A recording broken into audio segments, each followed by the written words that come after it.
They called her the forgotten daughter, the one meant to shine but destined to fade. Emma Hawthorne entered that ballroom believing her future was secure, her place in society finally assured. But beneath the glittering chandeliers and polite smiles, a betrayal was already unfolding, one that would strip her of everything she thought she deserved.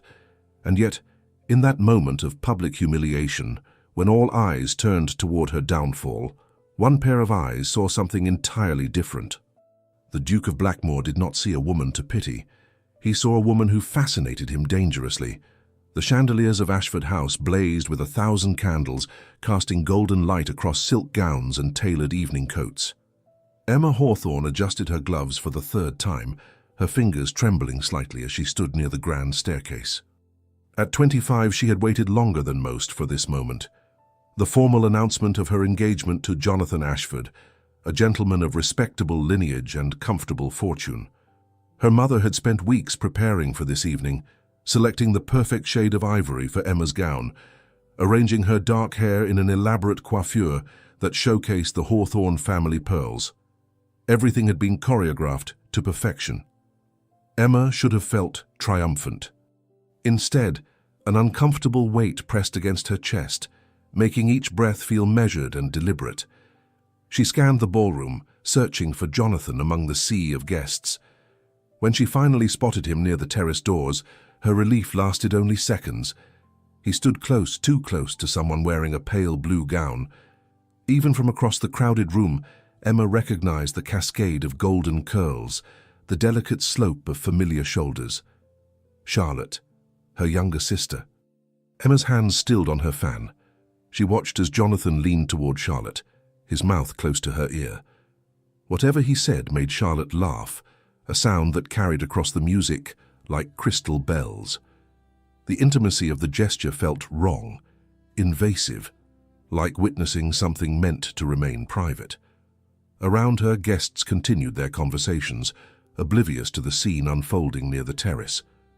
Lady Whitmore discussed the upcoming season with Mrs. Pemberton. Lord Hastings debated politics with a cluster of gentlemen near the punch table. The orchestra transitioned seamlessly from one waltz to another. Life continued its elegant dance, while Emma stood frozen, watching her future unravel in stolen glances and whispered confidences. She forced herself to move, weaving through the crowd with practiced grace. Her mother had trained her well, spine straight, shoulders back, smile serene. A lady never showed distress in public. A lady maintained composure regardless of circumstance. The mantras echoed in her mind with each step. As she drew closer, she noticed other details that made her stomach tighten. Jonathan's hand rested on the small of Charlotte's back, his fingers spread wide in a gesture both possessive and familiar. Charlotte wore a necklace Emma had never seen before, sapphires that caught the light and sent blue fire dancing across her collarbone. It was far too expensive for Charlotte's modest allowance. Emma stopped several feet away, close enough to hear fragments of their conversation, but not close enough to interrupt. She told herself she was being foolish, that innocent explanations existed for everything she observed.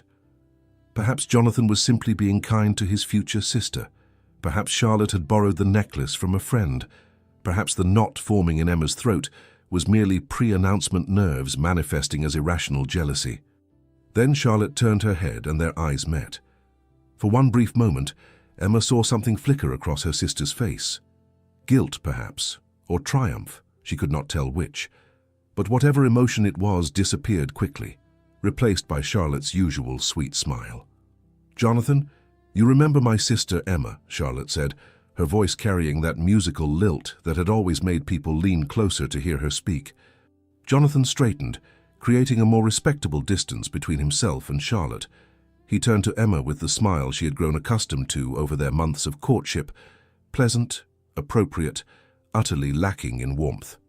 "Miss Hawthorne," he said, offering a slight bow. "You look well this evening." The formality stung more than rudeness would have. After months of courtship, after allowing him liberties like the use of her Christian name in private, he addressed her as though they were mere acquaintances. Emma felt the foundations of her carefully constructed future beginning to crack.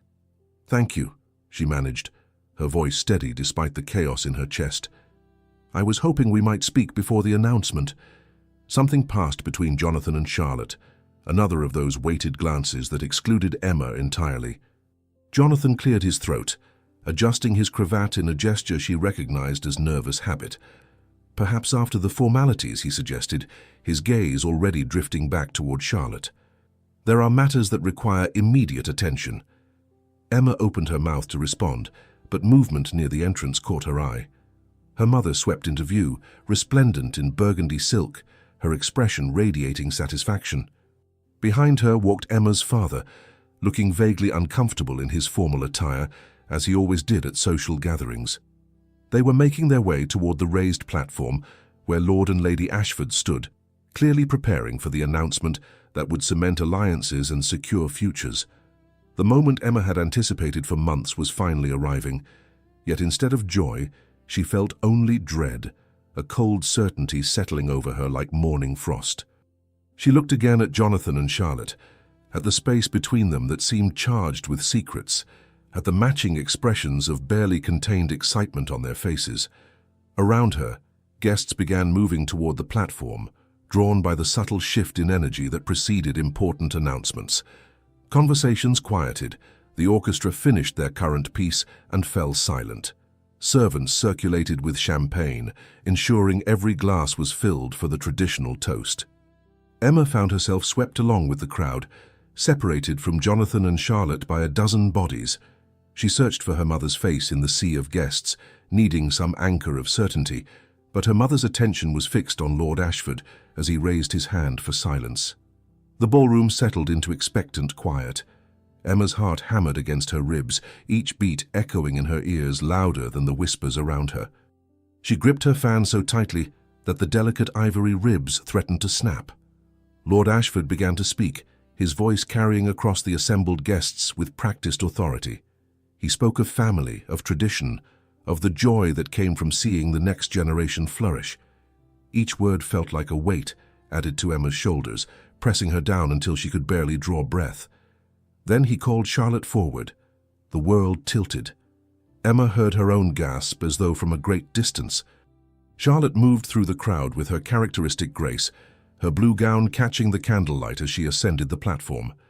Jonathan followed, and when he took Charlotte's hand, the gesture held an intimacy that could not be mistaken for anything but genuine affection. "It is with great pleasure," Lord Ashford continued, his smile broad and genuine, "that I announce the engagement of my son, Jonathan Ashford, to Miss Charlotte Hawthorne." The applause that erupted felt like physical blows. Emma stood paralyzed as guests raised their glasses, as her mother beamed with pride, as her father looked relieved that at least one daughter had secured an advantageous match. No one seemed to notice that they were celebrating the wrong sister's engagement. Or perhaps, Emma realized with dawning horror, everyone had known all along. Everyone except her. The room began to spin, and Emma pressed one hand against a nearby column to steady herself. Through the haze of shock, she became aware of something else, a presence at the edge of her peripheral vision. Someone was watching her, studying her reaction with an intensity that cut through her numbness. She turned her head slowly and met eyes of such piercing blue that for a moment she forgot to breathe. A man stood apart from the celebrating crowd, tall and impeccably dressed. His dark hair swept back from a face that would have been beautiful if not for the sharp intelligence that made it arresting instead. He held a glass of champagne, but made no move to drink it. His gaze remained fixed on Emma with unwavering attention, as though she were the only person in the crowded ballroom. Even through her devastation, Emma recognized him. Everyone in London society knew Andrew Harrington, Duke of Blackmore. He was the subject of endless speculation, wealthy beyond measure, politically influential, and utterly unattainable, despite countless attempts by ambitious mothers to secure him for their daughters. He attended social events irregularly and always alone, maintaining a distance that made him seem more legend than man. And he was watching her fall apart, with eyes that held neither pity nor judgment, but something far more dangerous: curiosity. The applause continued, wave after wave of polite enthusiasm that threatened to drown Emma where she stood. She watched through a fog of disbelief as Charlotte accepted congratulations with practiced grace, her cheeks flushed with pleasure, her hand resting possessively on Jonathan's arm. Every smile, every touch, every whispered word of joy felt like a blade slicing through the careful composure Emma had maintained her entire life. Her mother materialized beside the newly engaged couple, radiant with satisfaction. Mrs. Hawthorne embraced Charlotte with genuine warmth, then turned to accept the congratulations of Lady Whitmore and Mrs. Pemberton. Not once did her gaze drift toward Emma, still frozen near the column, her untouched champagne growing warm in her trembling hand. Emma tried to move, to slip away before anyone noticed her distress, but her body refused to cooperate. Her legs felt weighted, her feet rooted to the marble floor, as firmly as the ancient oaks that lined the Ashford estate. Around her, guests continued their celebration, oblivious to the woman being erased from her own story. Miss Hawthorne. The voice came from her left, smooth and measured. Emma turned to find Lady Pemberton regarding her with eyes that glittered, with barely concealed satisfaction. The older woman's smile carried the sharp edge of someone witnessing a rival's downfall. "Such wonderful news for your family," Lady Pemberton continued, her voice pitched just loud enough for nearby guests to hear. "Your sister has done remarkably well for herself. One might say she has exceeded all expectations." The emphasis on certain words was subtle, but unmistakable. Emma understood the implication. Charlotte had succeeded where Emma had failed. The younger sister had claimed the prize that should have belonged to the elder.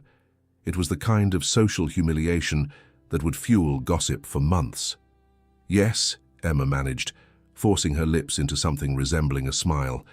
"Charlotte is very fortunate." "Fortunate indeed," Lady Pemberton agreed, her fan fluttering with affected casualness. "Though I confess, some of us were surprised by the announcement. There had been certain expectations, had there not, regarding Mr. Ashford's choice of bride. The words hung in the air like smoke, visible and suffocating. Several guests turned their attention toward Emma, their curiosity naked and predatory. She felt their stares like pinpricks against her skin, each gaze cataloguing her reaction, measuring her humiliation for later discussion over tea and cards. "Expectations change," Emma said quietly, her voice steadier than she felt. "I am happy for my sister's happiness." The lie tasted bitter on her tongue, but years of training held firm. A lady never showed weakness.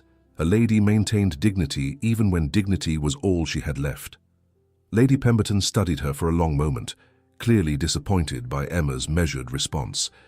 Then she snapped her fan closed with a decisive click and turned away, already seeking more entertaining conversation elsewhere. Emma used the moment of distraction to edge toward the terrace doors.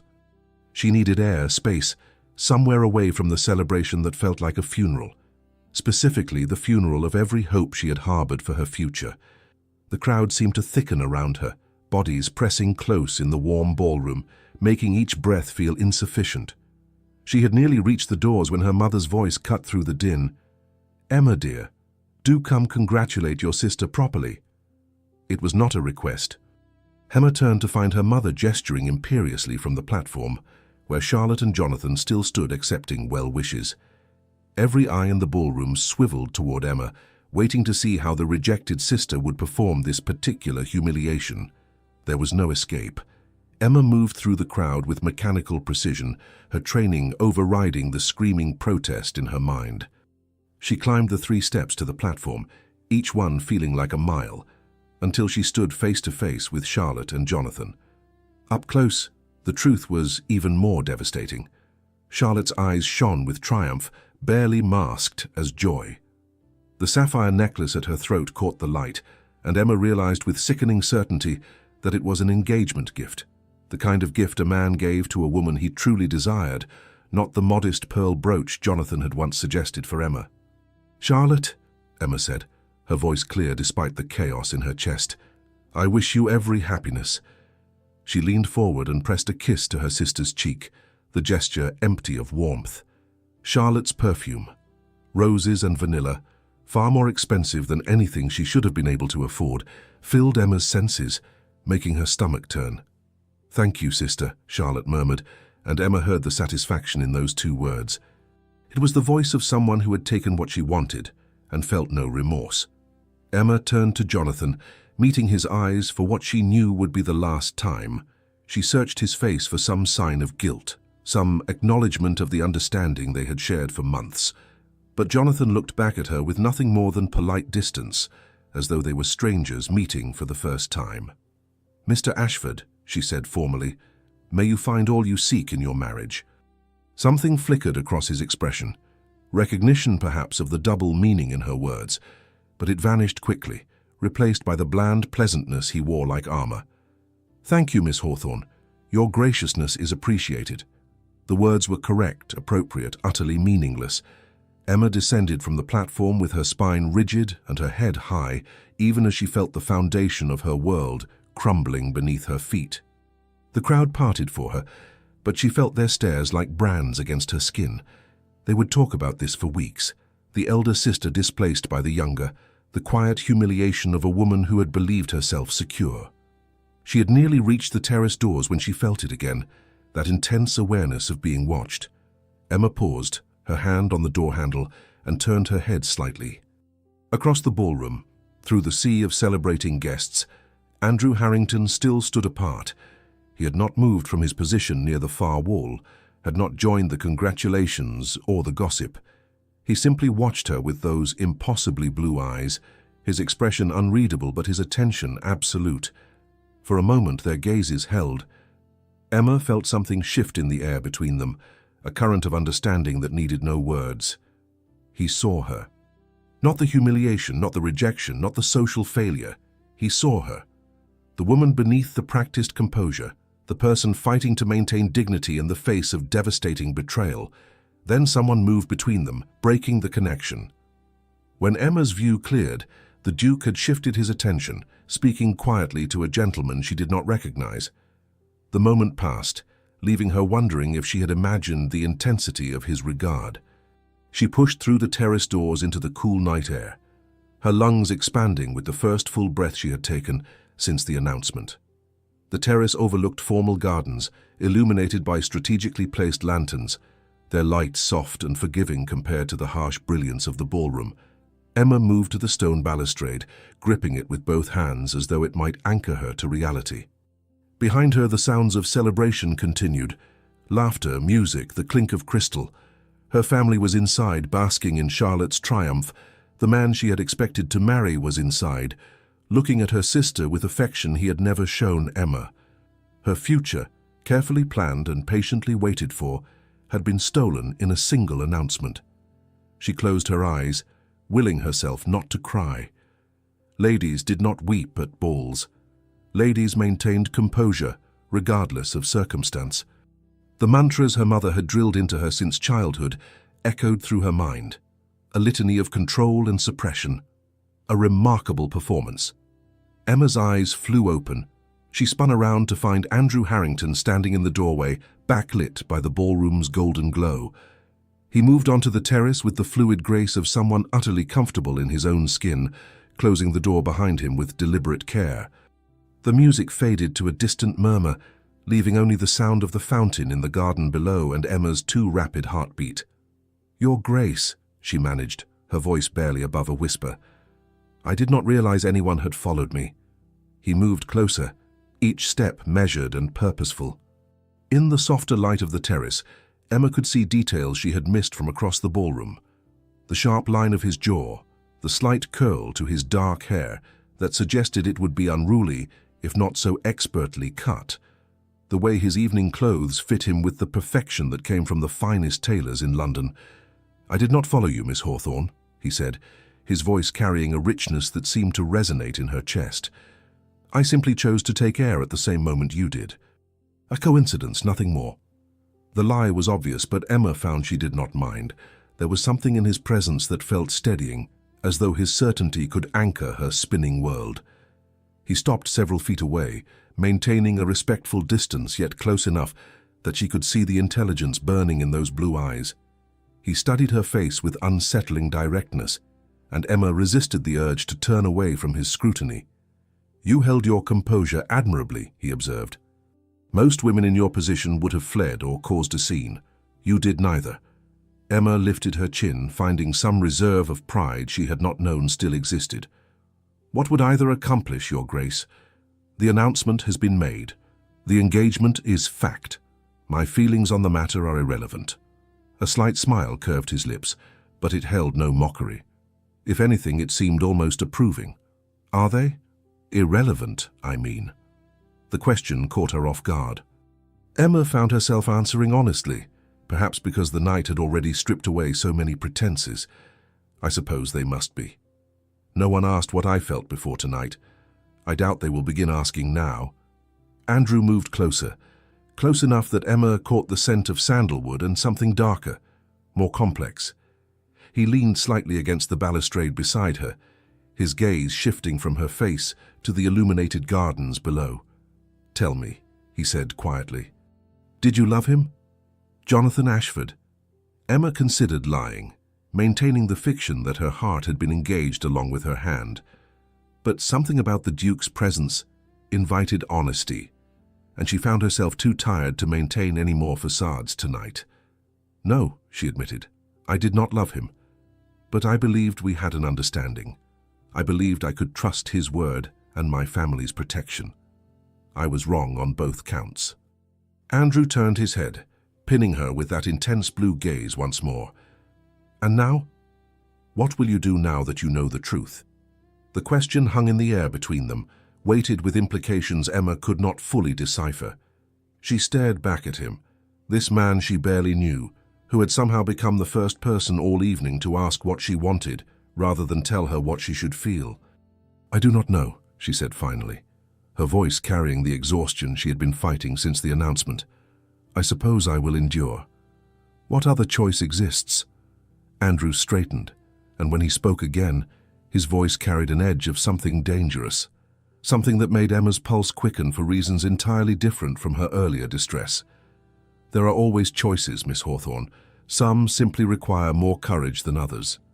Before Emma could respond, the terrace door opened and several guests spilled out, their laughter and conversation shattering the intimate bubble that had formed around her and the Duke. Andrew stepped back smoothly, the distance between them becoming perfectly appropriate once more. "Miss Hawthorne," he said formally, offering a slight bow, "I trust the remainder of your evening proves less eventful." Then he was gone, moving past the other guests and back into the ballroom before Emma could formulate a response. She stood alone on the terrace once more, but something had shifted. The suffocating weight of humiliation had eased slightly, replaced by a strange curiosity about the Duke of Blackmore and the enigmatic interest he had shown in her disaster. Inside, the celebration of her sister's engagement continued. But for the first time since the announcement, Emma felt something other than devastation. She felt seen. The ballroom felt smaller when Emma re-entered, as though the walls had contracted during her brief escape to the terrace. The celebration continued with undiminished enthusiasm, guests swirling across the dance floor in practiced formations while the orchestra played a lively country dance. Emma moved along the perimeter of the room, keeping to the shadows where the candlelight did not quite reach, hoping to remain unnoticed until she could make a graceful exit. Her hope proved futile. Eyes followed her progress, conversations paused as she passed, and Emma felt the weight of society's judgment settling over her shoulders like a heavy cloak. She was no longer Emma Hawthorne, respectable eldest daughter of a good family. She had become a cautionary tale, a reminder that security was an illusion, and futures could be stolen by prettier, younger sisters. She reached for a glass of punch, her hand still trembling slightly from the evening's shocks. When she felt it again, that acute awareness of being observed with singular focus, Emma did not need to turn her head to know who watched her. The Duke of Blackmore's attention felt different from the curious stares of gossiping matrons. His gaze carried weight and intention, pressing against her consciousness like a physical touch. Emma forced herself to remain still, to lift the glass to her lips with steady hands, to project calm she did not feel. She would not give the assembled guests another spectacle. She had already provided enough entertainment for one evening. The music transitioned into a waltz, and couples moved onto the floor in coordinated pairs. Emma watched Charlotte sweep past in Jonathan's arms, her sister's face radiant with triumph, thinly disguised as joy. Their eyes met briefly, and Emma saw no remorse in Charlotte's expression, only the smug satisfaction of someone who had taken what she wanted and felt entitled to the prize. Emma turned away, unable to witness more of her sister's victory. She found herself facing the crowd gathered near the card room, and there, standing apart as though existing in a different reality from the celebrating masses, stood Andrew Harrington. He had not joined the dancing, had not clustered with the other gentlemen discussing politics or horses. He simply stood, watching her with that unnerving intensity. Their eyes locked across the distance, and Emma felt her breath catch. There was something in his expression that transcended mere curiosity or even sympathy. He looked at her as though she were a puzzle he intended to solve, a mystery that demanded his complete attention. Then he moved. Andrew set down his glass and began walking toward her with deliberate purpose. The crowd seemed to part for him instinctively, guests stepping aside without conscious thought, recognizing the authority he carried as naturally as breathing.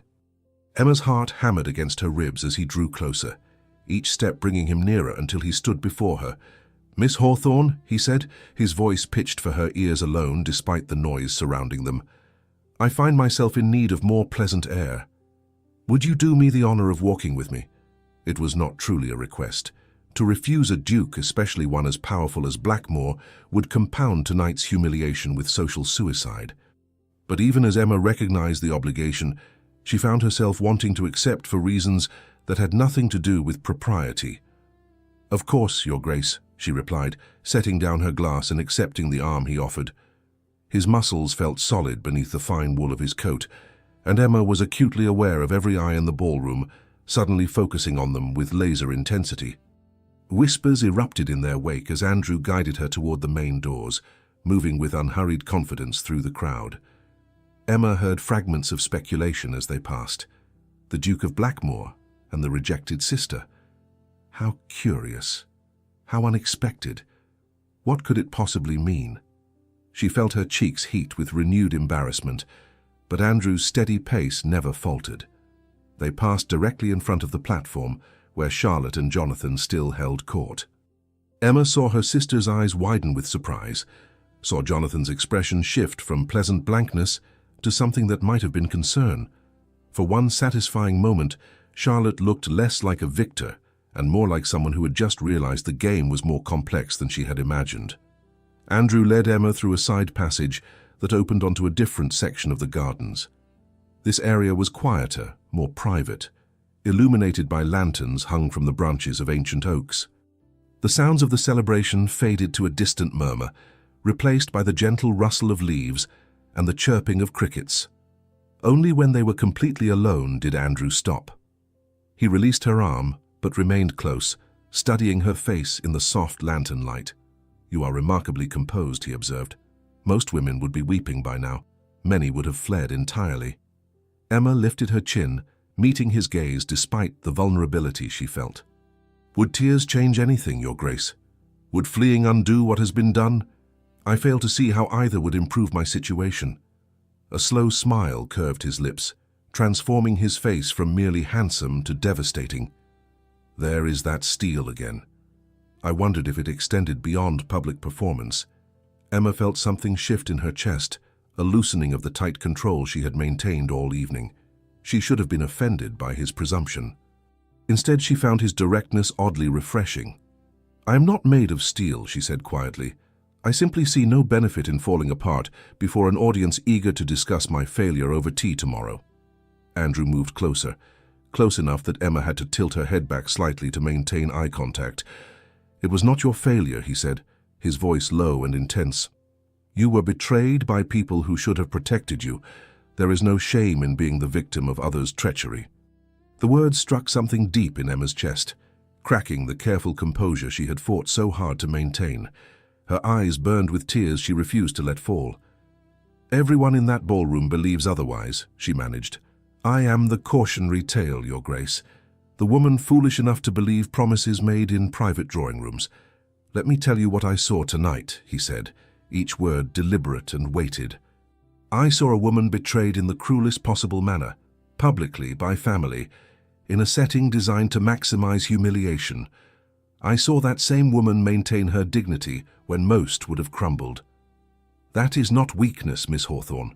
That is extraordinary strength. Emma stared at him, stunned by the passion in his voice. No one had looked at her that way before, not Jonathan during their tepid courtship, not her parents who viewed her primarily as a marriageable commodity. "Why do you care?" she asked, the question escaping before she could consider its appropriateness. "You do not know me, Your Grace. We have never been properly introduced. Yet you followed me to the terrace, and now here. Why?" Andrew held her gaze, and Emma saw something flicker in those blue depths, something raw and honest and utterly captivating. "Because when I saw you standing in that ballroom, holding yourself together through sheer force of will, I felt something I have not felt in years." He paused.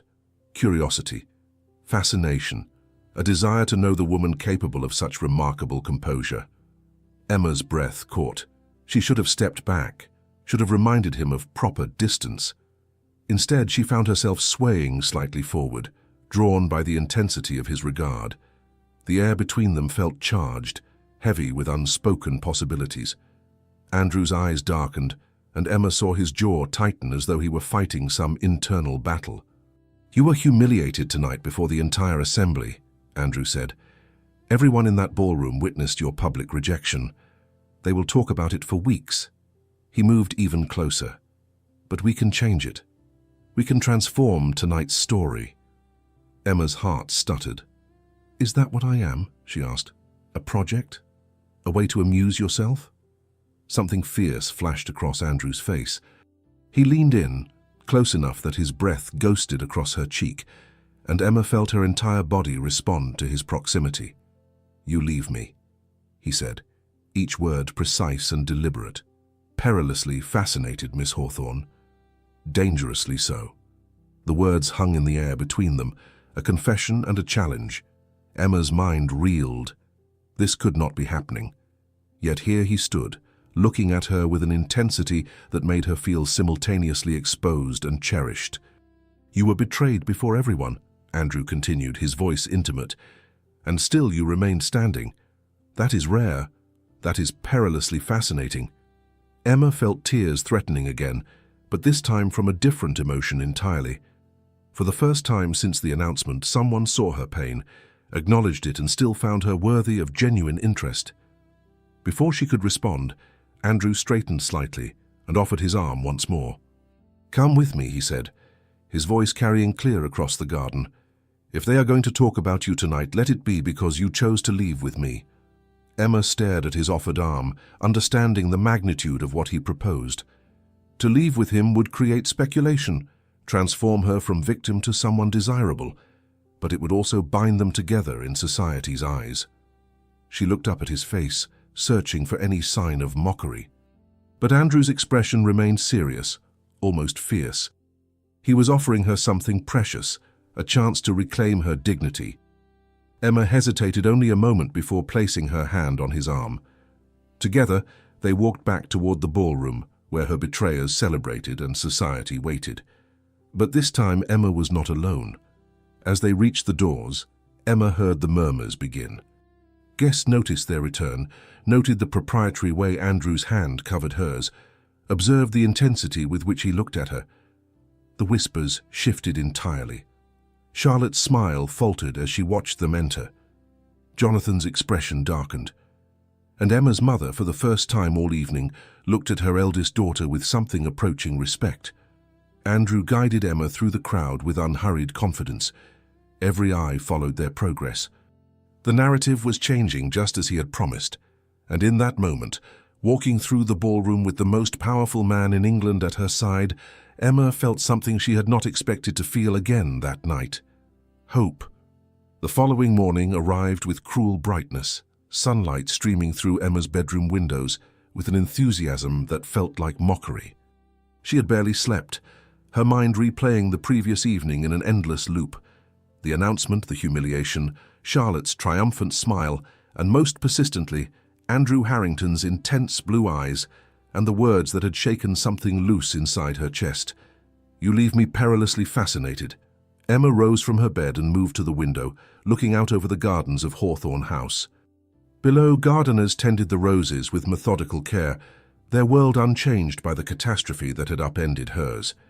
She envied them their simple certainty, their lives governed by seasons and soil rather than society's cruel whims. A knock at her door interrupted her thoughts. Her lady's maid entered carrying a breakfast tray and a silver salver bearing several calling cards. "You have visitors, miss," the maid said, her eyes bright with barely contained curiosity.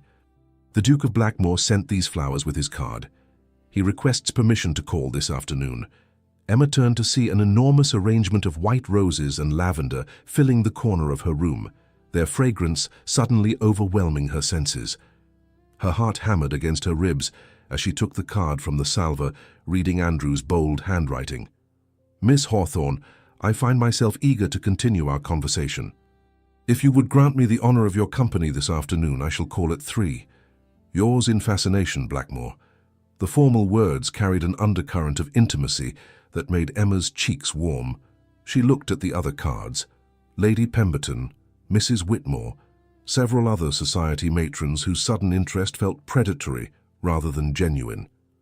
They wanted details, gossip to dissect over tea. Only Andrew's card felt sincere.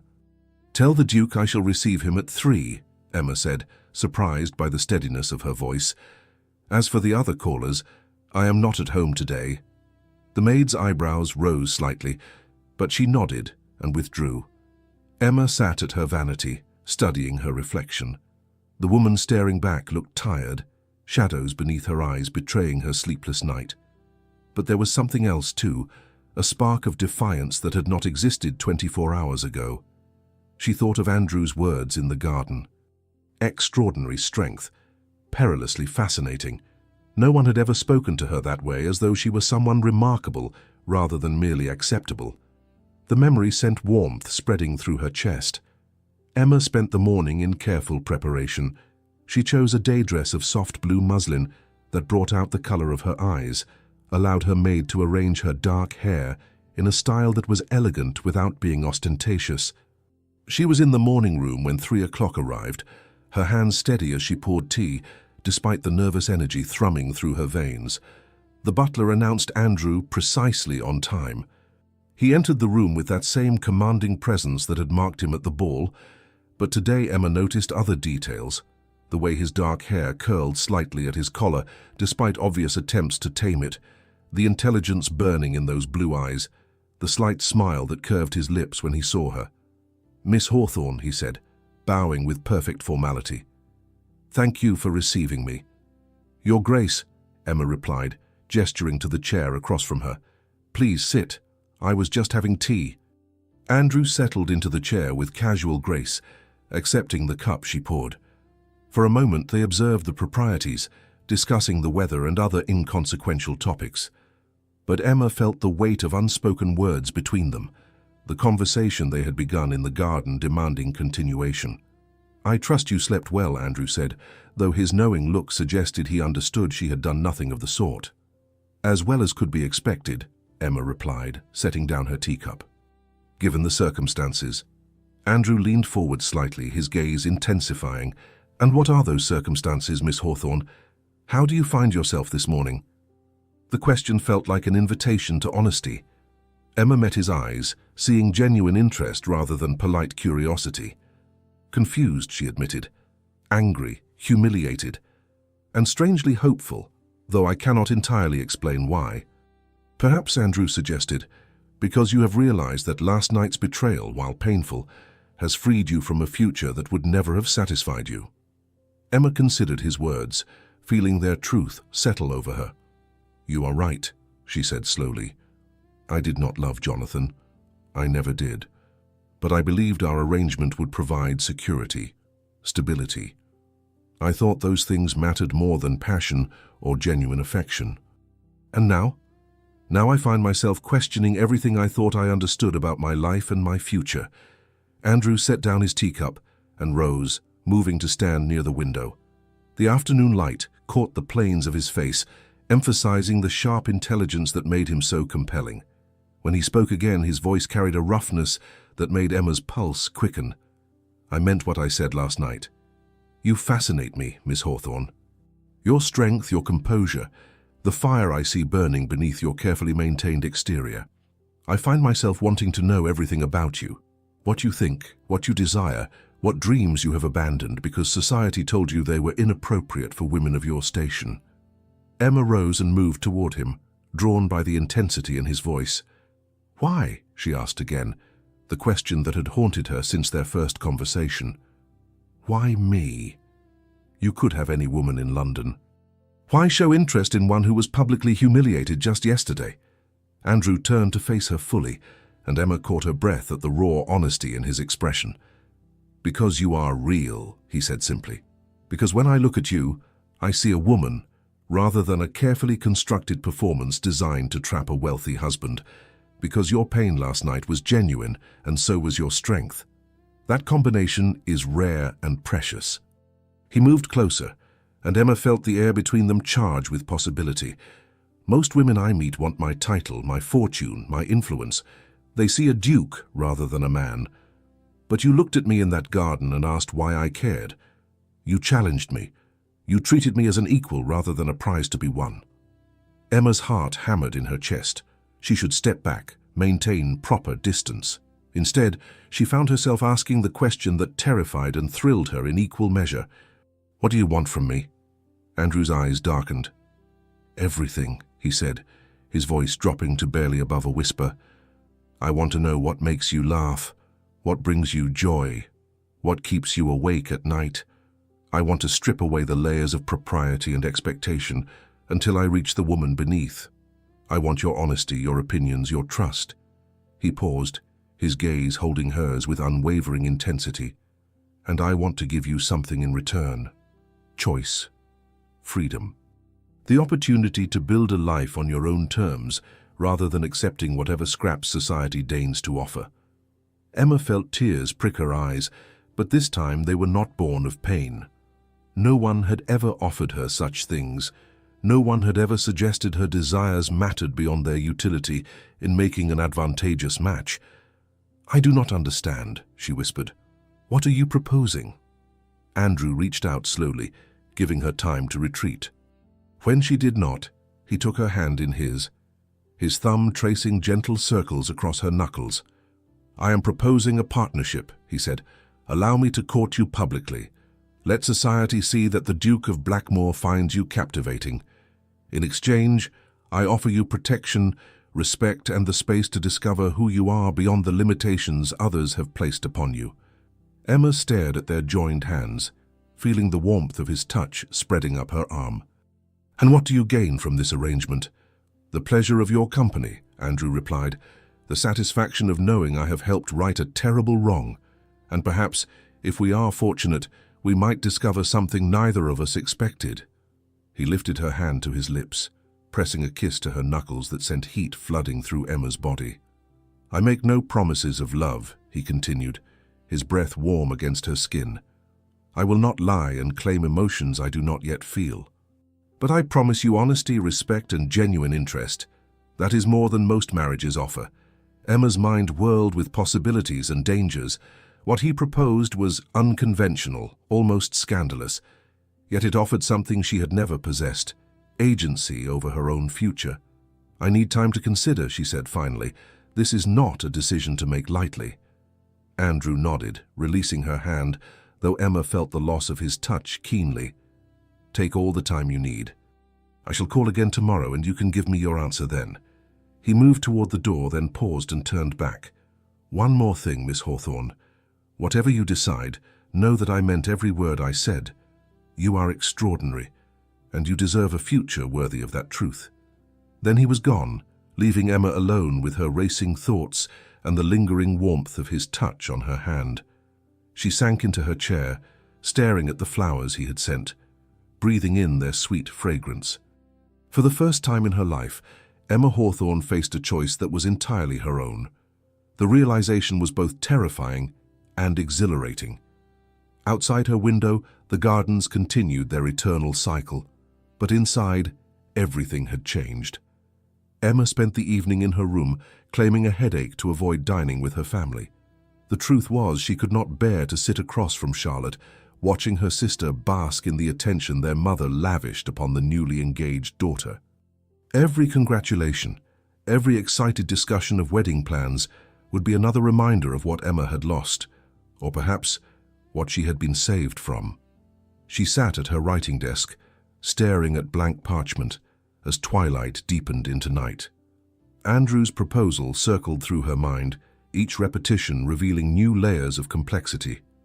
He offered partnership, respect, protection, everything except the romantic love that novels and poets claimed was essential for happiness.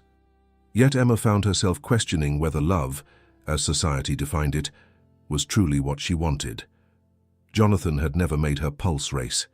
His kisses, stolen in shadowed alcoves during carefully chaperoned walks, had been pleasant but uninspiring. She had convinced herself that affection would grow with time, that security mattered more than passion. Now she wondered if she had simply been too afraid to demand more. Andrew's touch on her hand that afternoon had ignited something entirely different, a heat that spread through her veins and made breathing difficult. The way he looked at her, truly saw her, created a hunger she had not known existed. Was that desire? Fascination, as he called it. Whatever name it carried, Emma found herself craving more of it. A soft knock interrupted her thoughts. Her mother entered without waiting for permission, her expression a complicated mixture of calculation and concern.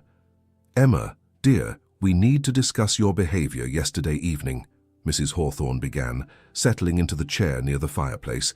"Leaving with the Duke of Blackmore in such a public manner has created considerable speculation." Emma set down her pen, meeting her mother's gaze steadily.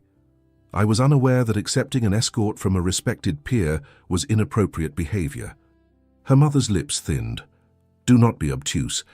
You know perfectly well what I mean. The Duke is not the sort of man who pays attention to women without reason. What exactly transpired between you?" "We conversed," Emma said simply. "He found me distressed after Charlotte's engagement announcement and was kind enough to offer comfort." Mrs. Hawthorne leaned forward, her eyes sharp with interest. "And this afternoon? His flowers were extravagant, Emma. Half of London will have heard about them by now. What are his intentions?" Emma felt a spark of rebellion kindle in her chest. "Why do you care, Mother? Yesterday you stood beside Charlotte as she stole my betrothed. You said nothing in my defense. Now you wish to manage my relationship with the Duke as though you have any right to my confidence." Her mother's face flushed. Charlotte did not steal anything. Jonathan made his choice based on genuine affection. You cannot blame your sister for being more captivating. The words landed like physical blows, but Emma refused to flinch. She had spent too many years absorbing such casual cruelty disguised as honesty. "No more." "I see," Emma said quietly. "Then you should have no objection to my handling the Duke's attentions as I see fit, without your interference." Mrs. Hawthorne stood abruptly, her skirts rustling with agitation. "Do not throw away a potential opportunity out of spite, Emma. The Duke of Blackmore could restore your reputation, provide you with everything you lost. But men of his station do not marry women who appear desperate or damaged. You must be careful, strategic." "Perhaps," Emma replied, her voice steady despite the anger simmering beneath her composure. "I am tired of being strategic. Perhaps I wish to make choices based on what I want, rather than what society expects." Her mother stared at her as though she had spoken in a foreign language. Then she shook her head, disappointment etched across her features. "You always were too idealistic, Emma. I pray the Duke's interest survives your naivety." After her mother departed, Emma returned to her desk, but instead of staring at blank parchment, she began to write. She catalogued her thoughts, her fears, her desires. She wrote about Andrew's intensity, the way his attention made her feel seen rather than merely observed. She wrote about the future he offered, unconventional, uncertain, but hers to shape. By the time dawn painted her windows with soft light, Emma had reached a decision. Andrew arrived at precisely 3 the following afternoon, his punctuality revealing an attention to detail Emma found oddly endearing. She received him in the garden this time, away from the house where her mother might attempt to observe their conversation. He looked magnificent in the afternoon light, his dark coat emphasizing the breadth of his shoulders, his blue eyes brilliant against his tanned complexion. Emma felt her pulse quicken as he bowed over her hand, his lips brushing her knuckles in a gesture that sent heat flooding through her body. "Miss Hawthorne," he said, his voice carrying that low timbre that made her skin prickle with awareness. "Have you reached a decision?"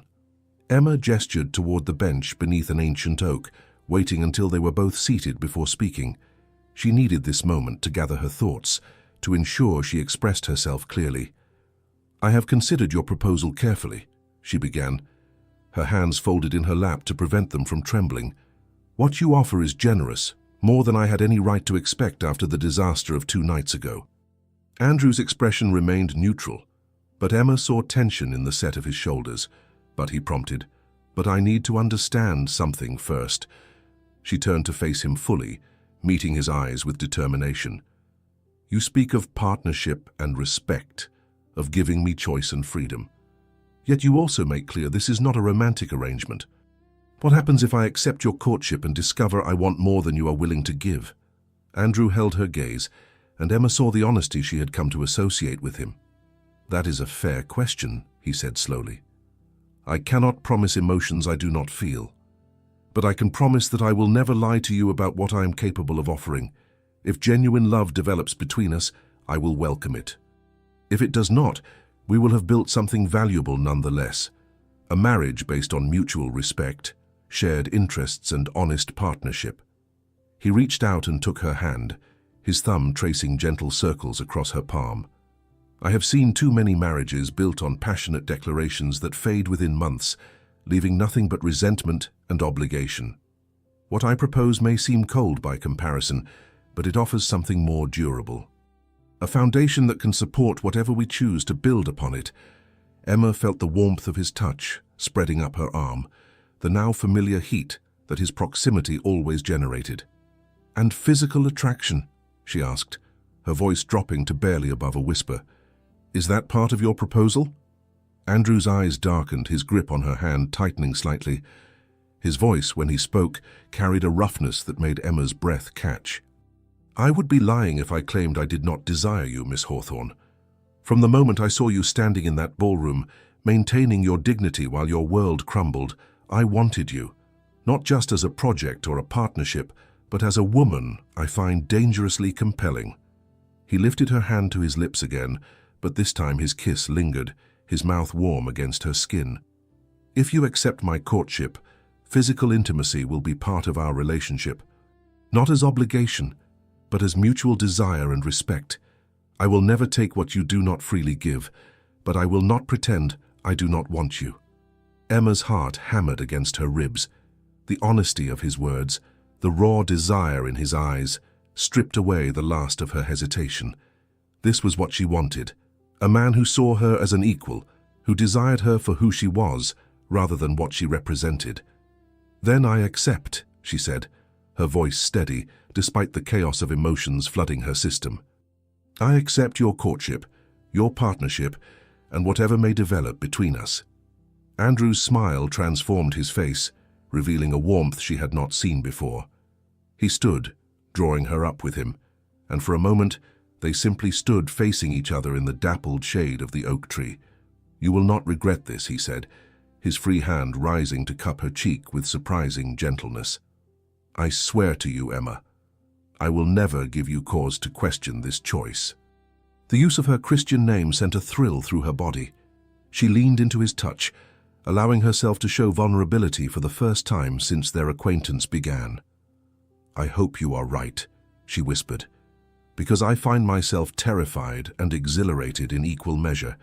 Andrew's thumb traced the curve of her cheekbone, his gaze intense and possessive. "Good," he said softly. "The best decisions always carry an element of fear. It means we understand the stakes." They remained like that for several heartbeats, the world narrowing to just the two of them beneath the ancient tree. Then Andrew stepped back, creating appropriate distance once more, though Emma felt the loss of his warmth keenly. "I shall call upon your father tomorrow to formally request permission to court you," he said, his voice returning to something approaching normalcy. "And I propose we attend Lady Morrison's soirée together this Friday. Let society see that you have captured the attention of someone who values you properly." Emma nodded, already imagining the shock and speculation their public appearance would generate. Charlotte would be furious. Her mother would be calculating. And Jonathan, for the first time, Emma realized she did not care what Jonathan thought. "One more thing," Andrew said as he prepared to depart. He reached into his coat and withdrew a small leather box. "I want you to have this. Not as a claim of ownership, but as a symbol of the respect I hold for you." Emma opened the box to find a delicate gold bracelet set with sapphires that caught the afternoon light and sent blue fire dancing across her palm. It was beautiful, elegant, and clearly expensive, but not ostentatious, the perfect balance of thoughtfulness and restraint. "I cannot accept something so valuable," she protested, even as her fingers traced the cool metal. "You can, and you will," Andrew said firmly, "because it pleases me to give it to you, and because you deserve beautiful things chosen specifically for you, rather than generic gifts meant to fulfill obligation." Emma looked up at him, seeing the determination in his eyes. She closed the box carefully and held it against her chest. "Thank you," she said softly, "for this, and for seeing me when everyone else looked away." Andrew's expression softened. "That is my privilege, Miss Hawthorne, and one I intend to exercise thoroughly in the weeks to come." After he departed, Emma sat alone in the garden, the leather box warm in her hands. The sun dipped toward the horizon, painting the sky in shades of amber and rose. Somewhere in the house, Charlotte was likely planning her wedding, discussing flowers and gowns and all the details that consumed newly engaged women. But Emma found she no longer envied her sister. Charlotte had Jonathan. Pleasant, predictable, utterly forgettable Jonathan. Emma had something far more dangerous and exciting. She had captured the fascination of a duke who looked at her as though she were the only woman in England worth knowing. And for the first time since that terrible announcement at the ball, Emma smiled with genuine anticipation for what might come next. Before we continue, I'd love to hear from you. If this story is resonating with you, please hit that subscribe button. It helps me bring you more captivating tales like Emma and Andrew's. And here's something fun. In the comments, tell me what you think Andrew should do next to prove his intentions to Emma. Morning arrived with the kind of brilliant sunshine that seemed designed to mock Emma's turbulent emotions. She had barely finished dressing when her mother swept into her room without knocking, her face flushed with a mixture of excitement and calculation that Emma had come to recognize and dread. "The Duke has requested an audience with your father this morning," Mrs. Hawthorne announced, her voice trembling with barely contained satisfaction. "Emma, do you understand what this means? He intends to formalize his courtship. This is your chance to salvage everything." Emma continued fastening her earrings, meeting her mother's gaze in the mirror with deliberate calm. "I am aware of his intentions, Mother. We discussed them yesterday." Mrs. Hawthorne moved closer, her hands fluttering with nervous energy. "You must be careful, Emma. Men like the Duke do not commit easily. You cannot afford to be too demanding or show too much independence. Be agreeable, pleasant, everything he could want in a duchess." Emma turned from the mirror, feeling that now familiar spark of rebellion kindle in her chest. And what if being agreeable and pleasant means pretending to be someone I am not? What if the Duke is interested in me precisely because I am not those things? Her mother's expression hardened. "Do not be foolish, child. No man wants a wife who challenges him or speaks her mind too freely. You have been given a second chance. Do not waste it on romantic notions of authenticity." Before Emma could respond, Charlotte appeared in the doorway, her face tight with poorly concealed resentment. "So it is true," she said, her voice carrying an edge Emma had never heard before. "The Duke is actually pursuing you." Emma studied her sister, seeing past the beautiful facade to the insecurity beneath. "Yes," she replied simply. "He is." Charlotte stepped into the room, her hands clenched at her sides. "Why? What could he possibly see in you? You are older, less beautiful, less charming." It makes no sense. The cruelty of the words hung in the air like poison. Emma felt the familiar urge to retreat, to make herself smaller and less threatening. But something had shifted in her since that night at the ball. She had been humiliated, betrayed, and dismissed. She would not allow it to happen again. "Perhaps," Emma said quietly, her voice steady despite the anger simmering beneath her composure. He sees a woman who does not need to steal another's betrothed to feel worthy. Perhaps he values integrity over performance. Charlotte's face flushed crimson. I did not steal Jonathan. He chose me because he found me more suitable. Emma moved closer to her sister, tired of the pretense they had all maintained. You knew, she said, each word deliberate. You knew Jonathan and I had an understanding. You knew our engagement would be announced that night. Yet you pursued him anyway, and you feel no remorse. Charlotte lifted her chin defiantly. He was never truly yours, Emma. A man cannot be stolen if he never belonged to you in the first place. Mrs. Hawthorne stepped between them, her expression strained. Girls, this is unseemly. Charlotte, you are engaged. Emma, you have the Duke's attention. Can we not move past this unfortunate situation? Emma looked at her mother, seeing clearly for the first time the woman who had raised her. Mrs. Hawthorne cared about appearances, social standing, advantageous matches. She did not care about fairness or her daughter's emotional well-being. The realization should have hurt more than it did, but Emma found she had already begun the work of letting go. There is nothing to move past, Mother, Emma said. Charlotte made her choice. I have made mine. We need not pretend affection where none exists. She moved toward the door, needing distance from both of them. Charlotte's voice stopped her at the threshold. He will tire of you, her sister said, desperation creeping into her tone. Men like the Duke do not marry women like you. He is using you for some purpose of his own, and when he is finished, you will have nothing. Emma turned back, meeting her sister's eyes with a calmness she truly felt. Perhaps, but at least I will have chosen my own path rather than walking one built on betrayal and lies. She left them standing in her room, their shocked faces a small victory. Emma made her way to the morning room, where she knew her father would be reading the newspaper before his meeting with Andrew. She found him exactly where she expected, looking uncomfortable in his formal morning coat. Father, she said softly, settling into the chair across from him. May I speak with you before the Duke arrives? Mr. Hawthorne set down his newspaper, his expression wary. Your mother has informed me of the situation. I must say, Emma, I am surprised. I did not realize you and the Duke were acquainted. We were not until 2 nights ago, Emma admitted, but he has shown me kindness and respect when others offered only pity or judgment. That means something to me. Her father studied her for a long moment. He was not a demonstrative man, had never been particularly engaged in his daughters' lives beyond ensuring they made suitable matches. But Emma saw something shift in his expression now, perhaps recognition that she had grown beyond his understanding. The Duke is a powerful man, he said finally. Wealthy, influential, highly sought after. Are you certain his intentions are honorable? Emma considered the question carefully.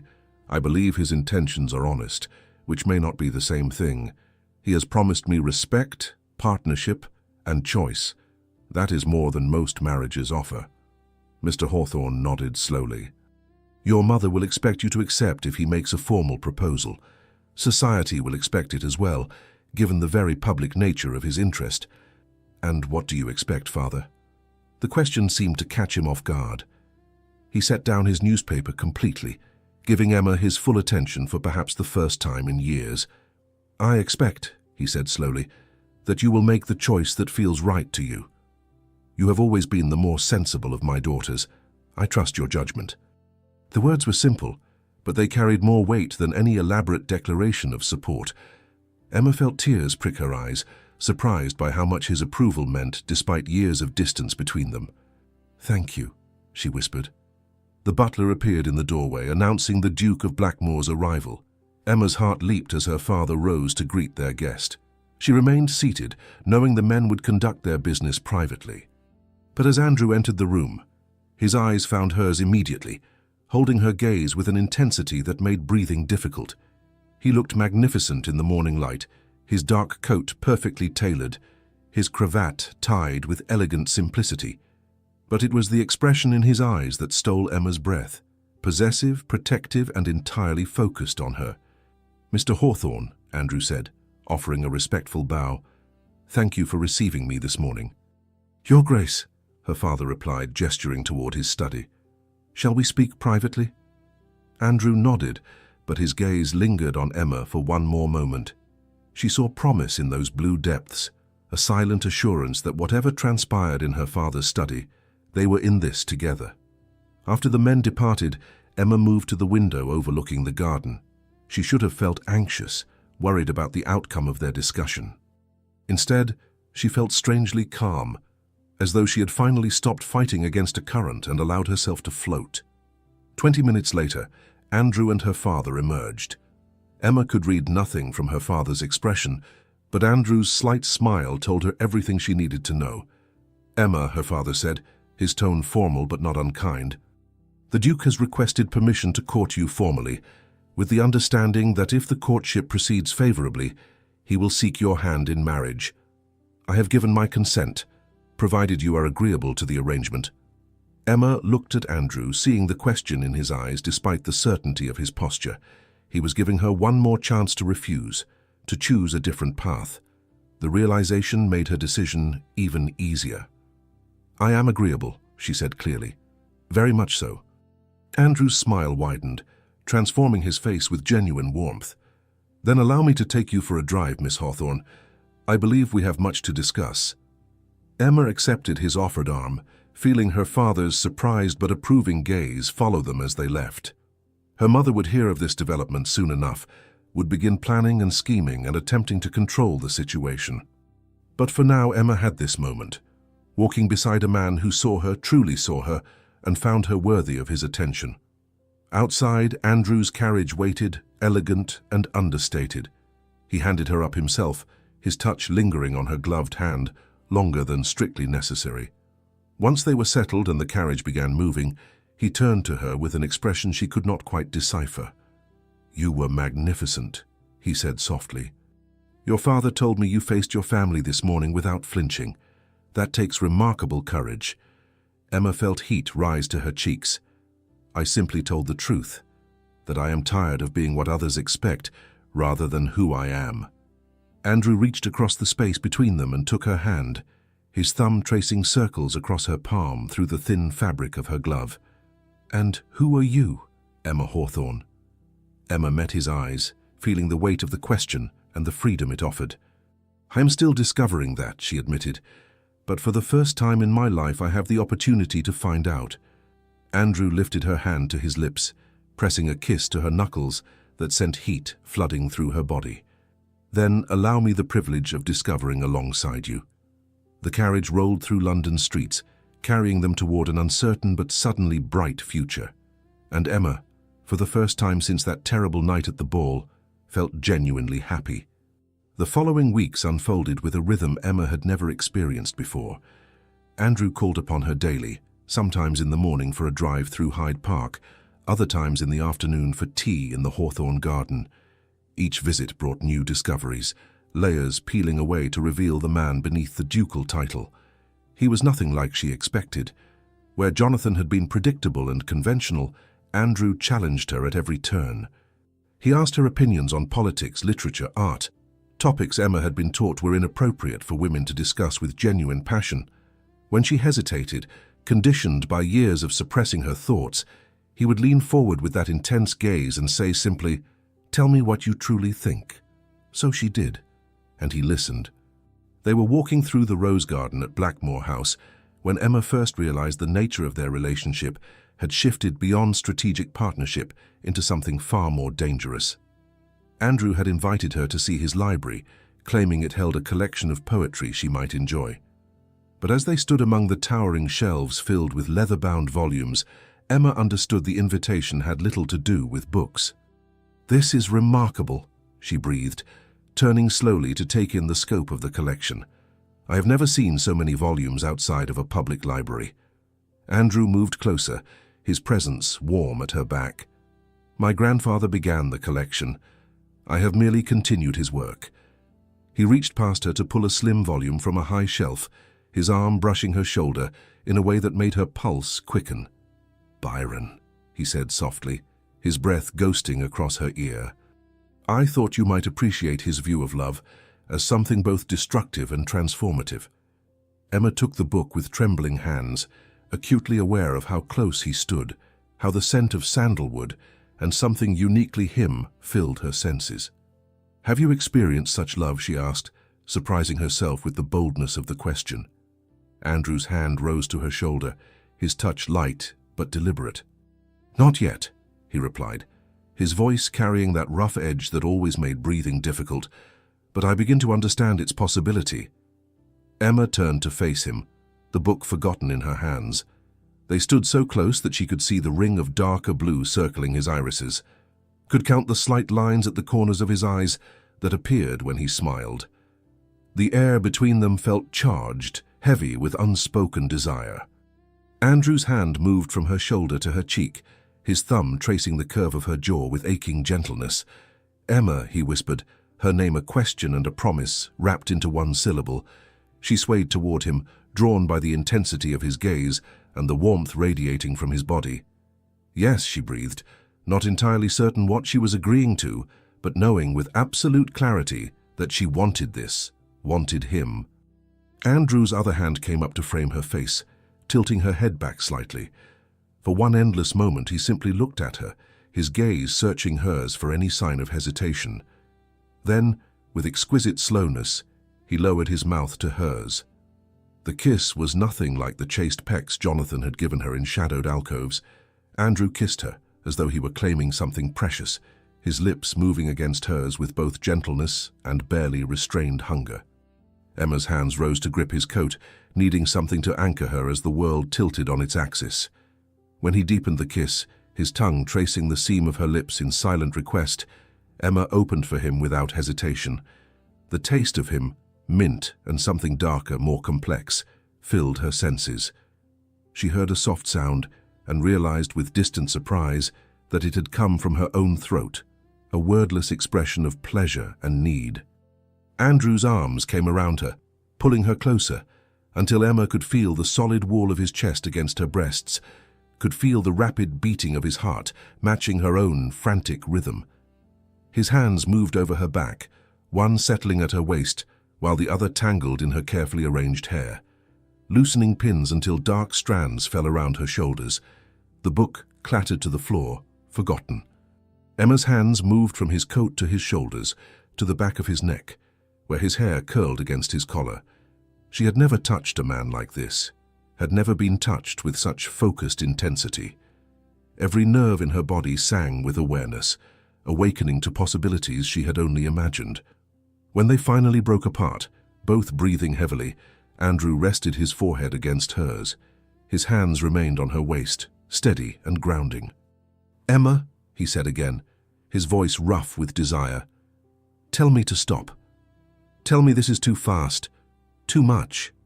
Emma opened her eyes, meeting his gaze directly. She saw the barely controlled hunger there, saw how much it cost him to offer her an escape. The knowledge that he would stop if she asked, that he valued her comfort above his own desire, only made her want him more. "Do not stop," she whispered. "Please, Andrew, do not stop." Something fierce flashed in his eyes. He kissed her again, harder this time, less gentle and more demanding. Emma responded with equal fervor, years of suppressed passion finally finding expression. They moved backward until she felt the solid wood of a bookshelf against her back. Andrew's body pressed against her front, surrounding her with heat and strength and overwhelming sensation. His mouth moved from her lips to her jaw, trailing kisses down the column of her throat. Emma tilted her head back, granting him access, her fingers tightening in his hair. She felt his teeth graze the sensitive skin, where her neck met her shoulder, and gasped at the sharp pleasure that shot through her body. "You taste like honey and roses," Andrew murmured against her skin. "I have thought of nothing but this of you for weeks." His confession emboldened Emma. She tugged his head back up, capturing his mouth in a kiss that left no doubt about her own desire. Andrew groaned, his hands tightening on her waist, pulling her impossibly closer. The evidence of his arousal pressed against her hip, shocking and thrilling in equal measure. But even lost in passion, Andrew maintained enough control to remember propriety. He pulled back slightly, his breathing ragged, his eyes dark with unfulfilled desire. "We should stop," he said, though the words sounded like they cost him dearly. "Before I forget myself entirely and compromise you beyond repair." Emma wanted to protest, wanted to pull him back and damn the consequences. But she recognized the wisdom in his restraint. They were in his library in the middle of the afternoon. Servants could enter at any moment, and despite the intensity of their connection, they were not yet formally engaged, let alone married. "You are right," she managed, her own voice unsteady, "though I find myself wishing you were not." Andrew's laugh was low and rough. "Trust me, Emma, stopping is the last thing I want. But I will not risk your reputation or your future." He brushed a strand of hair back from her face, his touch tender despite the hunger still burning in his eyes. "When we come together fully, it will be without shame or secrecy. You deserve nothing less." Emma nodded, touched by his consideration even as her body protested the distance growing between them. Andrew bent to retrieve the fallen book, then helped her pin her hair back into some semblance of order. His hands were gentle but sure, and Emma found herself wondering how many other women he had assisted in this way, before deciding she did not care. Whatever his past, he was here with her now, looking at her as though she were the only woman in existence. They returned to the main drawing room where propriety could be maintained, but something fundamental had shifted between them. The strategic partnership Andrew had proposed had evolved into genuine desire, real connection. Emma saw it in the way his gaze followed her movements, in the unconscious smile that curved his lips when she spoke, in the way he found excuses to touch her hand or shoulder throughout the remainder of her visit. When he returned her home that evening, he handed her down from the carriage with exquisite care. Before releasing her hand, he brought it to his lips once more, his eyes holding hers with unwavering intensity. "Thank you," he said softly, "for trusting me today. For allowing me to know you beyond the careful walls you show the world." Emma felt tears prick her eyes, moved by his understanding. "Thank you," she replied, "for seeing those walls and caring enough to look beyond them." Andrew smiled, that genuine expression that transformed his face from merely handsome to breathtaking. "Tomorrow," he said, "I shall take you to the theatre. Let society see that you have captured not just my attention, but my genuine admiration." As Emma entered Hawthorne House, she caught her reflection in the hall mirror. Her cheeks were flushed, her eyes bright, her lips slightly swollen from Andrew's kisses. She looked like a woman awakening to desire, to possibility, to life beyond the constraints she had always accepted. Charlotte appeared at the top of the stairs, her face tight with poorly concealed envy. "You look pleased with yourself," she said, her tone sharp. Emma met her sister's gaze with newfound confidence. "I am," she replied simply. "Very pleased indeed." She moved past Charlotte without waiting for a response, climbing the stairs to her room with a lightness she had not felt in years. Behind her closed door, Emma touched her fingers to her lips, remembering the taste and feel of Andrew's kiss. The courtship had begun as strategy, but somewhere between stolen glances and honest conversations, between respect freely given and desire mutually acknowledged, it had become something far more dangerous. It had become real, and Emma found she wanted nothing more than to discover where this dangerous reality might lead. 3 weeks had passed since that first kiss in Andrew's library, and Emma felt as though she were living in a dream from which she had no desire to wake. They had been seen everywhere together: the theatre, the opera, garden parties, and intimate dinners with Andrew's closest friends. Society had stopped whispering about her humiliation, and now speculated endlessly about when the Duke would make his proposal official. But tonight was different. Andrew had invited her to a private dinner at Blackmore House, just the two of them. Her mother had insisted on propriety, demanding that Emma's lady's maid accompany her as chaperone.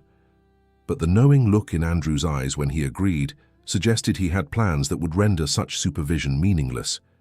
Emma dressed with unusual care, choosing a gown of deep emerald silk that brought out the color of her eyes. Her maid arranged her hair in an elegant style that could be easily undone, and Emma caught the woman's knowing smile in the mirror. Everyone, it seemed, understood that something significant would happen tonight. The carriage ride to Blackmore House felt simultaneously endless and too brief. Emma's heart hammered against her ribs, anticipation and nervousness warring in her chest. She had thought about this moment constantly since their first kiss. had dreamed of it in vivid detail that left her breathless and aching when she woke. Andrew met her at the entrance himself, dismissing the butler with a quiet word. He looked magnificent in evening clothes, his dark hair swept back from his face, his blue eyes intense as they traveled over her form with undisguised appreciation. "You are breathtaking," he said simply, taking her hand and bringing it to his lips. The familiar gesture now carried layers of meaning, promises of intimacies yet to come. Emma's maid cleared her throat delicately, a reminder of her presence. Andrew's smile held a hint of mischief as he turned to address her. "Mrs. Davies, I have arranged for a comfortable sitting room where you may wait. Dinner will be served to you there, and you will be summoned when Miss Hawthorne is ready to depart." The maid's eyebrows rose slightly, but she nodded and followed a footman down a side corridor. Emma felt her cheeks heat, understanding the implication. Andrew was ensuring their privacy, creating space for whatever might unfold between them. He led her not to the formal dining room but to a smaller, more intimate space she had not seen before. A table was set for two before a roaring fireplace, candles casting warm golden light that made the room feel like a sanctuary removed from the world outside. French doors opened onto a private terrace overlooking moonlit gardens. "This is beautiful," Emma whispered, taking in the carefully arranged setting. "You did this for me?" Andrew moved closer, his hand settling at the small of her back in a gesture that had become achingly familiar. "Everything I do now is for you," he said quietly. "Surely you must know that by now." Emma turned to face him, searching his expression for any sign of the calculated strategy he had first proposed, but she saw only genuine warmth, desire, and something deeper that made her breath catch. "When did this change for you?" she asked. "When did it become more than a convenient arrangement?" Andrew's hand rose to cup her cheek, his thumb tracing the curve of her jaw with infinite gentleness. "The moment you asked me why I cared," he replied. "The moment you challenged me instead of simply accepting what I offered. You treated me as a man rather than a title, and I found myself wanting to be worthy of that gift." He leaned closer, his forehead resting against hers. "I told you I could not promise love, Emma, that I would offer only honesty and respect. But I find myself breaking that promise because what I feel for you now extends far beyond respect." Emma's heart stuttered. "What do you feel?" she whispered, needing to hear him say it to confirm what she saw burning in his eyes. Andrew pulled back slightly, holding her gaze with unwavering intensity.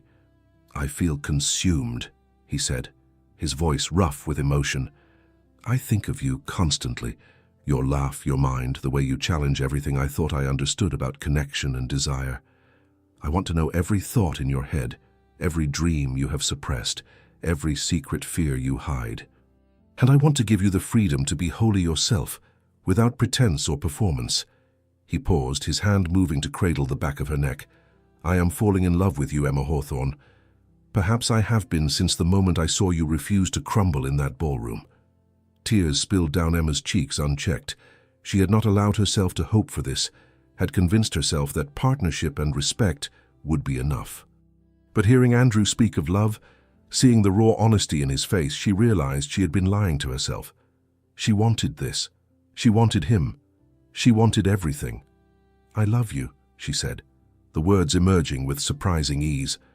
"I think I began loving you the moment you looked at me and saw a woman worth knowing rather than a failure worth pitying." Andrew's kiss was fierce and tender at once, claiming and cherishing in equal measure. Emma melted into him, her arms winding around his neck, her body pressing close as though she could merge with him entirely. His hands roamed her back, tracing the curve of her spine through the silk of her gown, memorizing her shape. When they finally broke apart, both breathing heavily, Andrew rested his forehead against hers. "Dinner can wait," he said, his voice rough with barely controlled desire. "I need you, Emma. Not in some distant future, not after all the proper formalities." "I need you now." Emma's pulse raced. She understood what he was asking, the line they would be crossing. Society would call it scandalous, inappropriate, a ruination if discovered. But Emma found she no longer cared about society's rules. She cared only about this man who saw her truly, who loved her for exactly who she was. "Yes," she whispered, "Yes, Andrew, I need you too." He took her hand, leading her through a door she had not noticed before. Beyond lay a suite of rooms decorated in rich blues and golds, elegant but unmistakably masculine. His private chambers. Emma's heart hammered as Andrew closed and locked the door behind them, ensuring their absolute privacy. The bedroom was dominated by a massive four-poster bed draped in midnight blue silk. Candles had been lit here too, their gentle light creating intimate shadows. Emma realized Andrew had planned this moment, had hoped she would say yes. The knowledge that he had prepared so carefully, anticipating her acceptance, touched her deeply. Andrew moved behind her, his hands settling on her shoulders. "Are you certain?" he asked quietly. "We can stop at any moment. Your comfort, your willingness, matters more than my desire."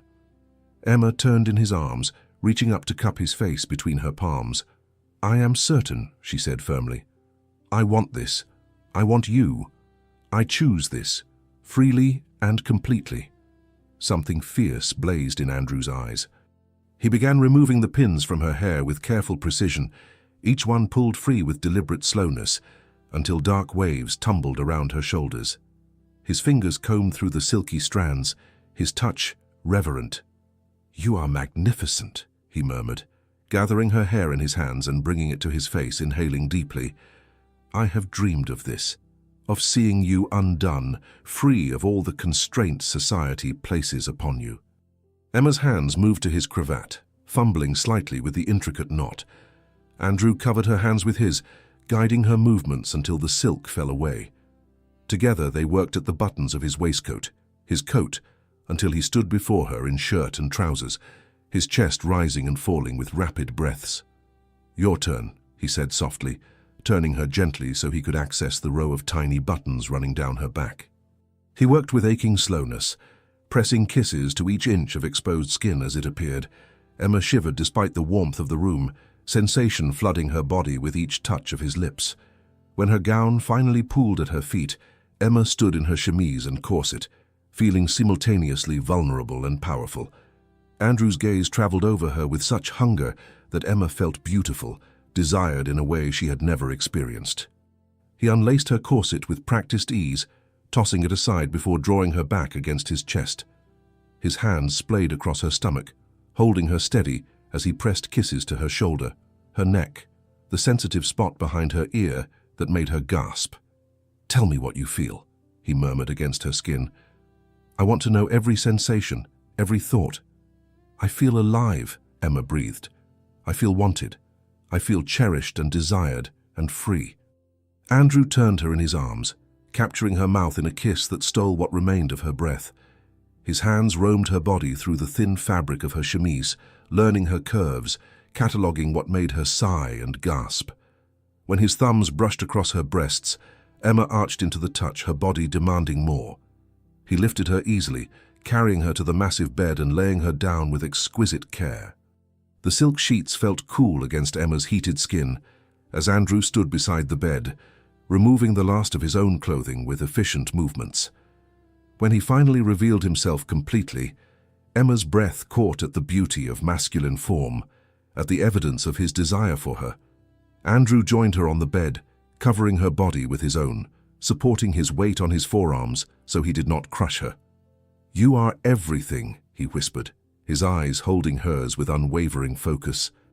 "Everything I did not know I needed." He kissed her again deeply, thoroughly, while his hands continued their exploration. When he finally removed her chemise, leaving her as bare as he was, Emma felt no shame, only rightness. This was meant to be. They were meant to be. What followed was both tender and passionate, careful and consuming. Andrew moved slowly, attentive to Emma's every response, ensuring her comfort even as his own need drove him forward. There was brief pain when he entered her, but Andrew held still, murmuring words of love and reassurance until Emma's body adjusted, and the discomfort faded into something else entirely. Then they moved together, finding a rhythm that felt ancient and new at once. Emma clung to Andrew's shoulders, her legs wrapped around his waist, her body arching to meet each thrust. She had not known pleasure could be like this, all-consuming, building with each movement, until she thought she might shatter from the intensity. When release finally came, it crashed over her in waves that left her gasping Andrew's name, her fingers digging into his back. He followed moments later, his own climax prolonged and intense, his face buried in her neck as he whispered her name like a prayer. Afterward, they lay tangled together, skin against skin, hearts gradually slowing. Andrew pulled the silk sheets over them, gathering Emma close against his chest. His fingers traced lazy patterns on her back while she rested her head over his heart, listening to its steady beat. "I love you," he said softly, pressing a kiss to the top of her head. "I will marry you, Emma Hawthorne. Not because of strategy or obligation, but because I cannot imagine my life without you in it." Emma tilted her head back to meet his gaze, seeing nothing but truth and devotion there. "Then ask me properly," she said with a smile. "Ask me as the man I love asking the woman who loves him." Andrew shifted, turning so they faced each other on the pillows, his hand cupping her cheek. "Emma Hawthorne, will you marry me? Will you be my wife, my partner, my love? Will you build a life with me based on honesty, respect, and this extraordinary passion we have discovered together?" "Yes," Emma whispered, tears of joy streaming down her face. "Yes to all of it. Yes to everything." He kissed her again, sealing the promise between them. And as they held each other in the candlelit intimacy of his chambers, Emma knew with absolute certainty that she had made the right choice. Not because Andrew had rescued her from humiliation or restored her reputation, but because he had seen her, truly seen her, and loved what he found. This was not the strategic partnership they had first discussed. This was something far more precious and rare. This was love, freely given and joyfully received, and it was only the beginning. Morning light filtered through the heavy curtains of Andrew's bedchamber, casting soft golden rays across the tangled silk sheets. Emma woke slowly, her body deliciously sore in unfamiliar places.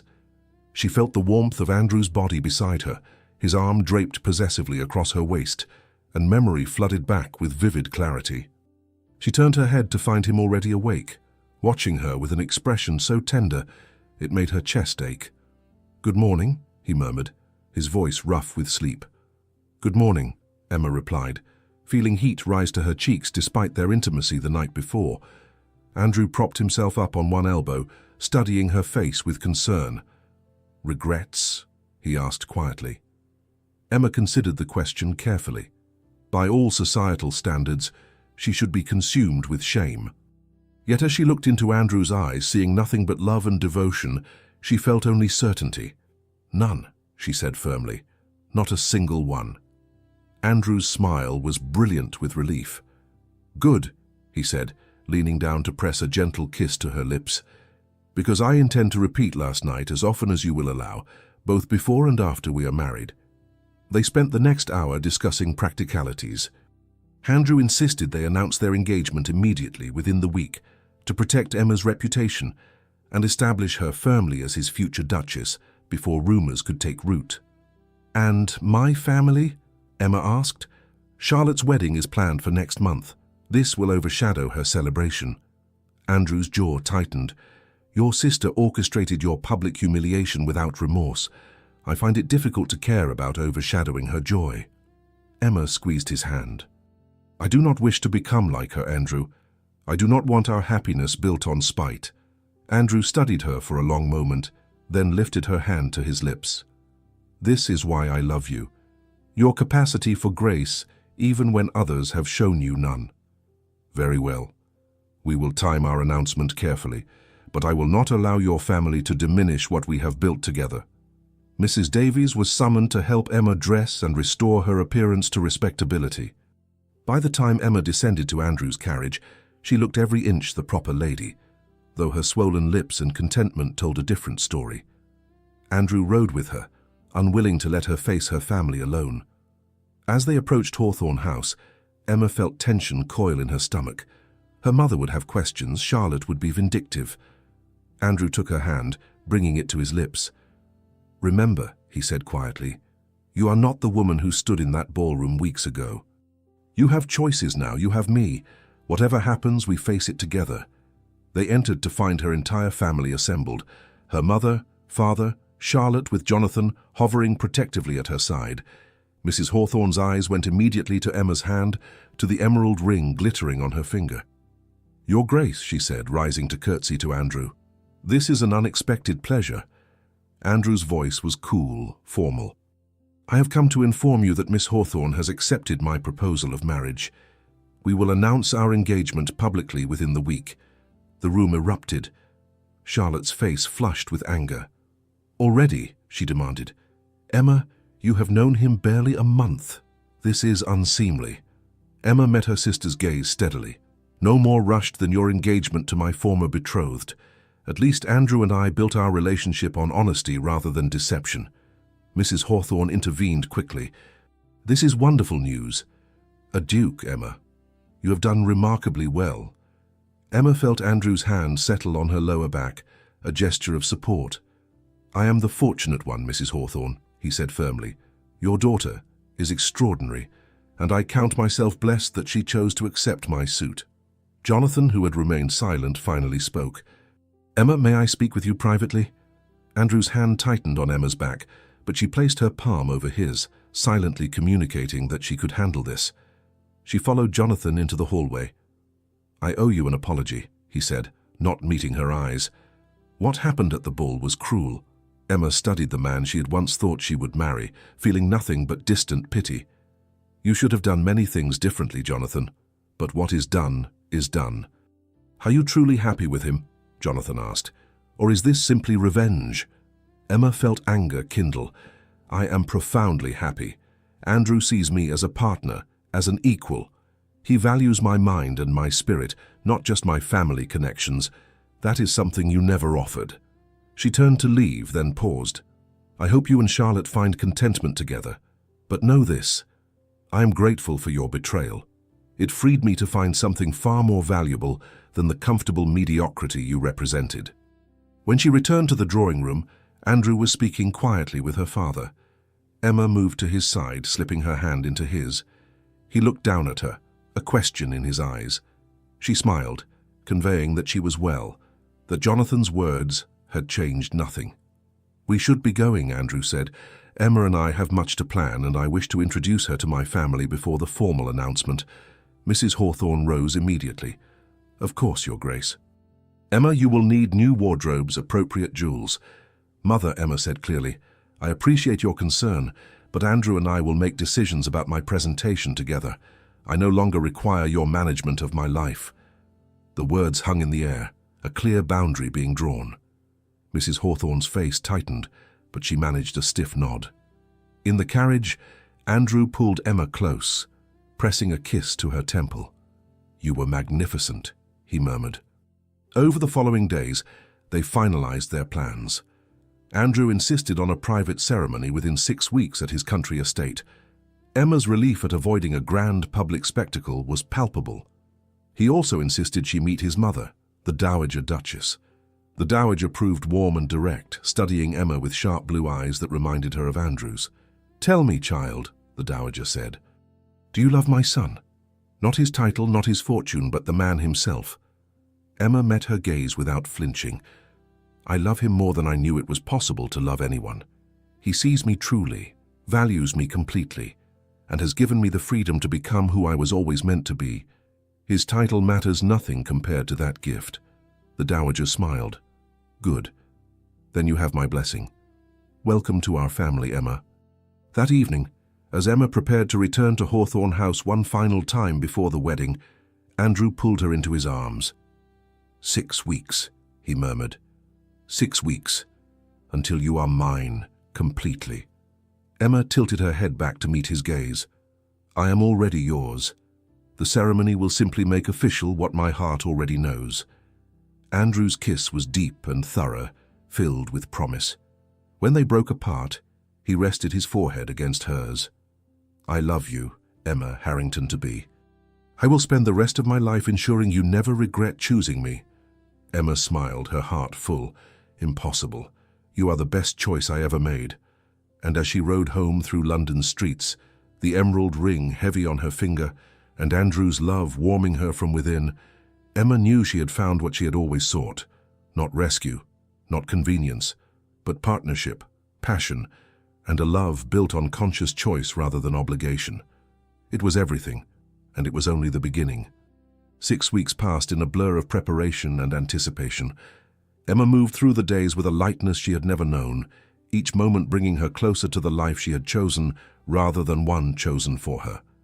Andrew called upon her daily, their time together a mixture of practical planning and stolen moments of intimacy that left Emma breathless and wanting more. Charlotte's wedding had taken place 3 weeks prior, a grand affair that Emma attended with Andrew at her side. She had watched her sister pledge her life to Jonathan with detached curiosity, feeling nothing but relief that she had been spared such a fate. Charlotte had looked beautiful but brittle, her smiles forced whenever her gaze landed on Emma and Andrew together. Jonathan had appeared resigned rather than joyful, and Emma wondered if he had already begun to realize what he had traded away. Now standing in the dressing room of Blackmore Manor, Emma studied her reflection as her lady's maid made final adjustments to her wedding gown. The dress was simpler than fashion dictated, ivory silk that draped elegantly without excessive ornamentation, emphasizing her natural grace rather than trying to transform her into something she was not. Pearl buttons ran down the back, and delicate lace adorned the sleeves. It was perfect. A knock at the door preceded the Dowager Duchess's entrance. She carried a velvet box that she set on the vanity, before dismissing the maid with a gentle gesture. The older woman studied Emma with those penetrating blue eyes, then smiled. "You are lovely, my dear," the Dowager said warmly. "But more importantly, you look happy. Truly happy." Emma felt tears prick her eyes. "I am," she whispered. "More than I ever thought possible." The Dowager opened the velvet box to reveal a stunning diamond necklace, the stones catching the light and sending rainbow prisms dancing across the walls. "This belonged to Andrew's grandmother," she said softly. "She was a woman of great strength and independence, much like yourself. I believe she would be pleased to see you wear it today." Emma allowed the Dowager to fasten the necklace around her throat, the weight of it both substantial and surprisingly comfortable. When she looked in the mirror again, she saw not just a bride, but a woman transformed. No longer the dutiful daughter accepting whatever scraps life offered, but someone claiming her own destiny with both hands. "Thank you," Emma said, turning to embrace the older woman, "for this and for welcoming me so completely into your family." The Dowager held her tightly for a moment. "You make my son happy in a way I never thought to see. That is gift enough for any mother." After the Dowager departed, Emma had a few moments alone with her thoughts. She thought of the woman she had been just months ago, passive, accepting, willing to settle for security over passion. That Emma would not recognize the woman staring back from the mirror now, radiant with confidence and genuine joy. A soft knock interrupted her reverie. "Come in," she called, expecting her maid. Instead, her father entered, looking uncomfortable in his formal attire but carrying himself with unusual gravity. "Emma," he said quietly, "may I have a moment?" Emma turned to face him fully, curious about this unprecedented private audience. "Of course, father."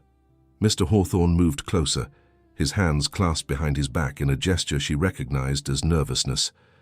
"I have not been the father you deserved," he began, his voice rough with emotion.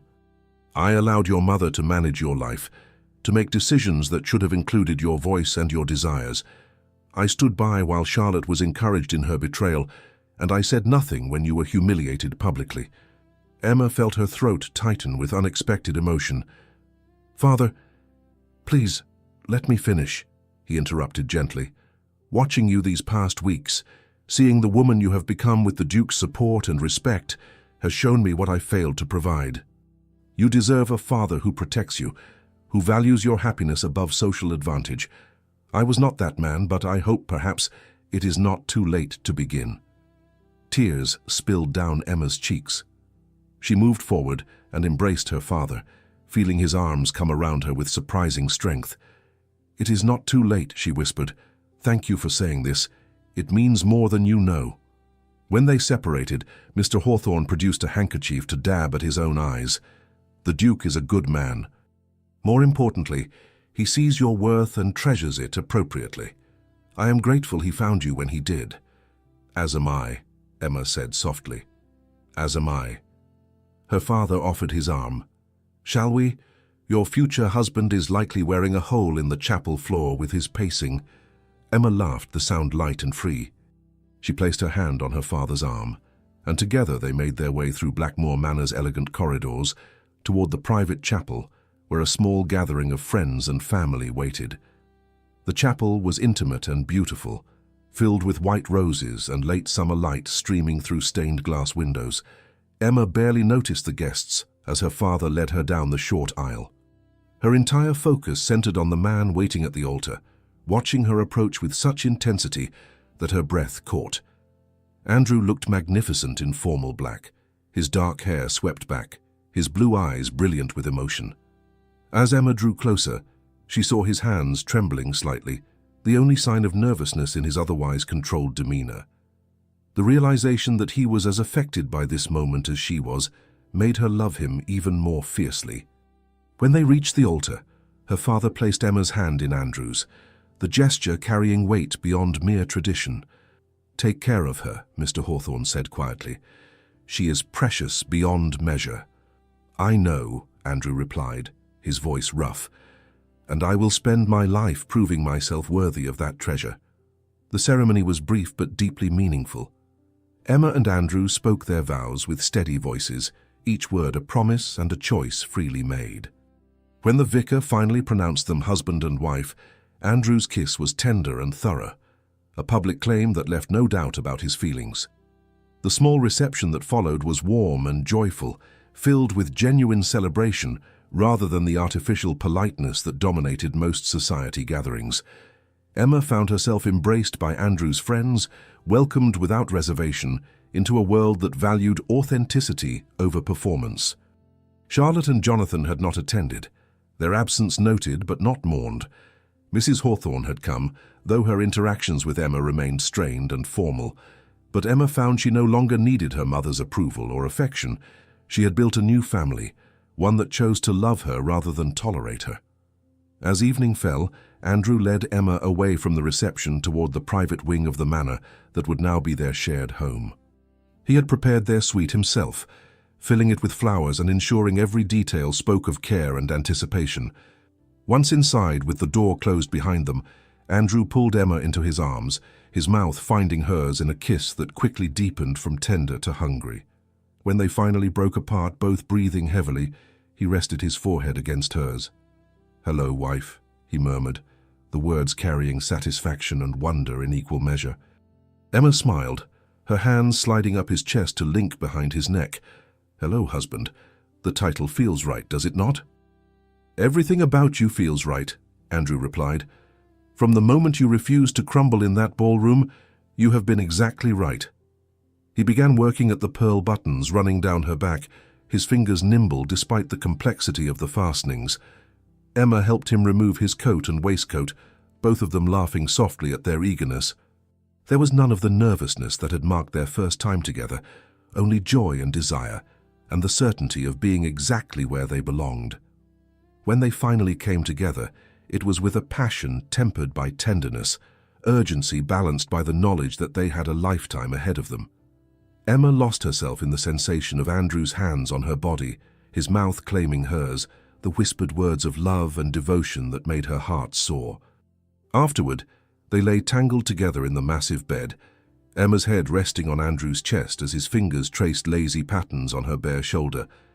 The moonlight streaming through the windows painted them in silver, creating a moment of perfect peace. "Tell me," Andrew said softly, "what you are thinking right now." Emma considered the question, searching for words to capture the fullness in her chest. "I am thinking that 6 months ago, I believed I understood what my life would be. Comfortable, predictable, safe. I thought that was enough, that wanting more was greedy or unrealistic." She tilted her head back to meet his gaze. "But you showed me something different. You showed me that I deserved to be seen, to be valued, to be chosen for exactly who I am rather than what I represent. You gave me the freedom to discover parts of myself I had buried under years of trying to be acceptable." Andrew's hand cupped her cheek, his thumb brushing away the tear that had escaped down her face. "And what have you discovered?" "That I am brave," Emma whispered. "That I am strong enough to choose my own path, even when it terrifies me. That I am capable of love so deep and consuming it transforms everything. That I am worthy of being loved in return, not for what I can provide, but simply for existing." Andrew kissed her then deeply and thoroughly, pouring everything he felt into the connection between them. When they finally separated, his eyes shone with unshed tears. "You have given me gifts as well," he said, his voice rough with emotion. "I thought I understood partnership, that I could offer respect and companionship while keeping my heart protected. But you demolished every wall I had built, Emma. You made me want more than convenience or strategy. You made me want love, real and messy and all-consuming. You made me want you in every possible way." They held each other as the night deepened, speaking quietly of dreams and plans, of the life they would build together. Andrew spoke of his work in Parliament, asking Emma's opinions on legislation, and listening with genuine interest to her thoughts. Emma described books she wanted to read, places she hoped to visit, causes she wished to support now that she had the resources and position to make a difference. Hours passed in conversation and renewed passion, in laughter and tender touches. When Emma finally drifted toward sleep, safe in her husband's arms, she felt a completeness she had never known existed. The next morning they breakfasted together in their private sitting room, the intimacy of sharing toast and tea, while still in nightclothes, a luxury Emma intended to cherish. Andrew read portions of the newspaper aloud, pausing to debate certain articles with her, clearly delighted by her sharp observations. A knock at the door interrupted their conversation. A footman entered with a silver salver bearing several letters. One in particular caught Emma's attention, her mother's distinctive handwriting on cream-colored stationery. Andrew noticed her hesitation. "You do not have to read it now," he said gently, "or ever if you prefer." But Emma found she wanted to know. She opened the letter carefully, scanning the contents with growing surprise. Her mother had written not with criticism or demands, but with something approaching humility. Mrs. Hawthorne acknowledged her failures as a parent, admitted that she had valued social advancement over her daughter's happiness, and expressed hope that perhaps, over time, they might rebuild some form of relationship. It was not a complete apology, and Emma recognized it likely came more from recognition of Andrew's power and influence than genuine remorse. But it was a beginning, a crack in the armor her mother had always worn. "She is trying," Emma said softly, passing the letter to Andrew. "In her own limited way, she is trying." Andrew read quickly, his expression skeptical. "You owe her nothing, Emma. After everything she allowed to happen—" "I know," Emma interrupted, "and I will never forget what she failed to provide when I needed her most. But perhaps for my own peace, I can offer her the chance to do better going forward. Not forgiveness, not immediately, but the possibility of something different." Andrew studied her for a long moment, then nodded slowly. "Your capacity for grace continues to humble me. Very well, we will proceed as you wish, at your pace and on your terms." Emma leaned across the table to kiss him softly. "This is why I love you, because you trust me to make my own decisions, even when you disagree." The weeks that followed established new patterns and rhythms. Emma took up her duties as Duchess of Blackmore with enthusiasm, discovering she had both aptitude and passion for the work involved. She threw herself into charitable causes, particularly those supporting young women without family protection. Andrew supported her completely, providing resources and connections while never attempting to control or diminish her efforts. They hosted intimate dinner parties, where conversation flowed freely and authentically, where Emma's opinions were valued as highly as any gentleman's. She formed genuine friendships with women who appreciated her mind as much as her new position. Life became rich and full in ways she had never imagined possible. Her relationship with her family remained complicated. Charlotte and Jonathan's marriage showed early signs of strain, though Emma felt only distant sadness rather than satisfaction at their difficulties. She maintained cordial but distant contact with Charlotte, unwilling to pretend the betrayal had never occurred, but also refusing to feed cycles of resentment. With her mother, progress was slow but real. Mrs. Hawthorne made efforts to respect boundaries, to ask rather than demand, to acknowledge Emma's autonomy.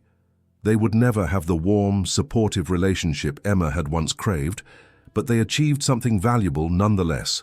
Honest interaction between two women who were learning to see each other clearly. Her father proved the greatest surprise, developing a relationship with Emma built on genuine interest and affection. He visited regularly, clearly delighting in seeing his daughter flourish.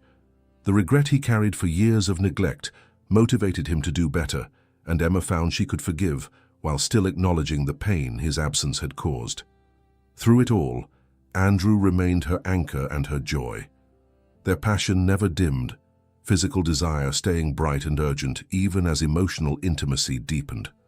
They argued occasionally, both too intelligent and independent to agree on everything, but they fought fair and always returned to the foundation of respect and love that sustained them. 6 months after their wedding, as Emma sat in the morning room reading correspondence while Andrew worked on parliamentary papers across from her, she felt a wave of contentment so profound it brought tears to her eyes. Andrew looked up immediately, concern crossing his face. "What is wrong?" he asked, setting aside his work to move to her side. Emma smiled through her tears, taking his hand and pressing it to her still flat stomach. "Nothing is wrong. Everything is right. We are going to have a child, Andrew. Our family is growing." Andrew's expression transformed from concern to wonder to pure joy in the space of a heartbeat. He pulled Emma into his arms, holding her with exquisite gentleness, as though she might break. "A child," he whispered against her hair. "Our child. Emma, you have given me everything." She pulled back to meet his gaze, seeing her own happiness reflected in those beloved blue eyes. "We have given each other everything," she corrected. "This life we have built, it belongs to both of us equally. That is what makes it precious." Andrew kissed her then, tender and reverent, a celebration of everything they had become together. And as Emma melted into his embrace, she understood with perfect clarity that this was what love looked like when built rather than taken, when chosen rather than settled for, when sustained through daily acts of respect, passion, and genuine partnership. She had been betrayed and humiliated before everyone, but from that devastation had emerged something far more valuable than the comfortable mediocrity she had almost accepted. She had found herself. She had found courage. She had found love in its truest, most transformative form. And she had found Andrew, the man who looked at her and saw not a project or a prize, but a partner worthy of his deepest devotion.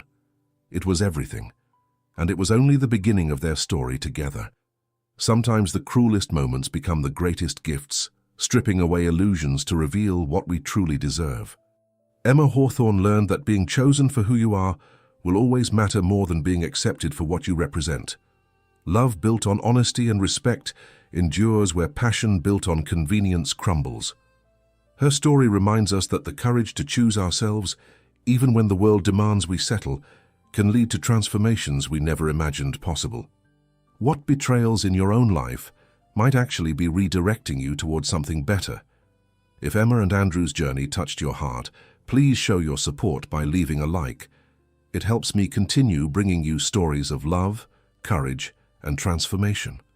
Subscribe to the channel so you never miss a tale of resilience and romance. And I would love to know, where in the world are you listening from? Drop your location in the comments below. Hearing from listeners across the globe reminds me that stories of choosing authentic love over comfortable lies resonate everywhere. Thank you for spending this time with Emma and Andrew. Until our next story together, may you always have the courage to choose what your heart truly desires.